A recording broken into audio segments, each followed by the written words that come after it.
मैले कोही पनि भोलि नै पार्टी एकता गरौँ, बेलुकै पार्टी एकता गरौँ भनेको पनि छैन।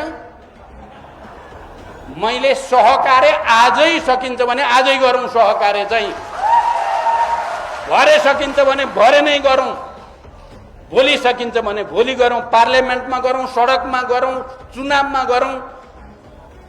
अहिले जसरी थुप्रै चिजहरू भएका छन्, चाहे ट्रेड युनियनको कुरा गरौँ, चाहे विद्यार्थीको कुरा गरौँ, चाहे सिमानाको कुरा गरौँ।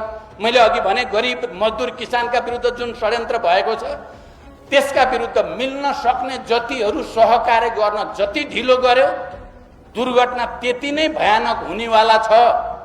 त्यसकारण यसलाई म गम्भीरतापूर्वक तपाईहरू सबैसँग अपिल गर्न चाहन्छु।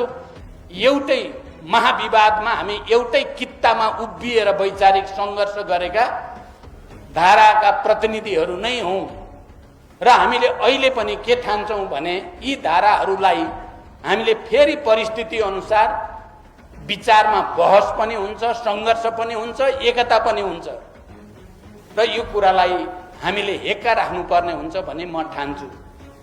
त्यसकारण अहिले हामीले देशमा एउटा ठुलो राजनैतिक घटनाक्रम भन्ने हो भने 24 गते यताको कुरा हेर्दा प्रतिक्रान्तिकारी घटनाक्रम अगाडि बढिराखेको छ। राष्ट्रिय स्वाधीनता निकै ठुलो संवेदनशीलता र सङ्कटमा परेको सर्वत्र महसुस हुँदै गएको छ।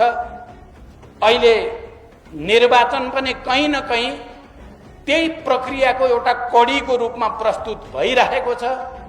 सरकार संविधानका आधारभूत कुराहरूमाथि प्रहार गर्ने, सबै उत्पीडित वर्ग समुदाय मजदुर किसानदेखि सबै उत्पीडित जाति समुदायमाथि प्रहार गर्ने र संविधानका आधारभूत मान्यताहरूमाथि प्रहार गर्न उद्यत भएको देखिँदै गएको छ र यो सबैको एउटा चाहिँ टार्गेट मूल कुरा कम्युनिस्ट आन्दोलनलाई के गरी सिद्ध्याउने।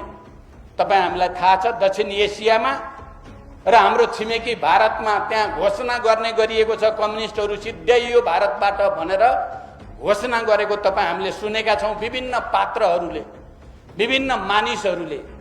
र यो नेपाल जस्तो देशमा कम्युनिस्ट आन्दोलनको यो जबरजस्त प्रभावलाई के गरी सिद्ध्याउन सकिन्छ भन्ने कुरामा दुनियाँभरिका प्रतिक्रियावादीहरू लागिराखेका छन् र त्यही षड्यन्त्रको एउटा परिणतिको रूपमा 24 भयो, चुनाव भयो, अहिले हुँदैछ भन्ने कुरा पनि तपाईँ हामीले देखिराखेकै छौँ। यो परिस्थितिमा हामीले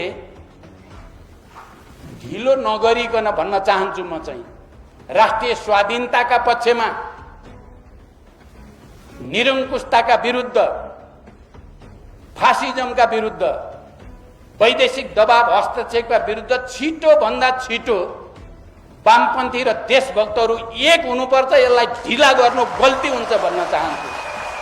यहाँ केही साथीहरूले पार्टी एकता गरिहाल्ने भन्यो, बुझ्नै सकिएन भनेर पनि कुरा गर्छन्। मलाई अनौठो लाग्छ। हामी साँच्चै कमरेड मदन भण्डारी प्रति सम्मान गर्न यहाँ जुटेका छौँ, स्मरण गरेका छौँ भने अहिलेको परिस्थितिमा हामी सबै सहकार्यको निम्ति एक हुनै पर्दछ। सहकार्यको निम्ति एक हुन ढिला गर्ने मनसाय, ढिला गर्ने इन्टेन्सन राख्नु पनि दुर्भाग्यपूर्ण हुन्छ। गर्दै जाँदा कति दिन लाग्छ म भन्न सक्दिनँ। हामी नै हो 74 सालमा अहिले देशमा समाजवादको निम्ति कम्युनिस्टहरू मिलौन् भन्ने जनमत छ। हामी मिलौँ भनेकै हो, मिलेको पनि हो। हामी मात्रै मिलेको होइन, हाम्रो एकताप्रति जनताले 2/3 झन्डै मत दिएर अनुमोदन पनि गरेको हो। हामीले आज फेरि एकचोटि कम्युनिस्ट आन्दोलनलाई एकताबद्ध गर्न त्यसको समीक्षा भने गर्नै पर्छ भन्ने पक्षमा छु म पनि। भ्रम नहोस् तपाईहरु कसैलाई पनि। बिना समीक्षा हतारोमा पार्टी एकता गर्ने र फुर्सदमा फेरि विभाजन भएर रोएर बस्ने चाहिँ तरिका नआओस् भन्ने कुरा हामी सबै सतर्क हुनुपर्दछ। हामीले आफ्नै आत्मसमीक्षा गर्ने कुरालाई उच्च प्राथमिकता दिनै पर्दछ।